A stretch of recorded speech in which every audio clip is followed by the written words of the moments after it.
Offer hospitality to one another without grumbling. I am sharing this with you from the book of 1 Peter 4:9.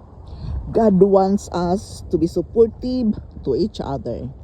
God wants us to offer hospitality to one another without grumbling and without complaining.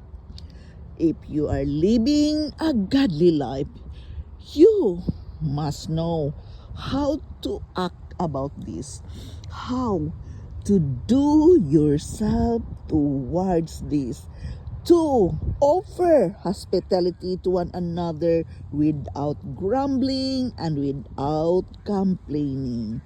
Let's support each others without grumbling.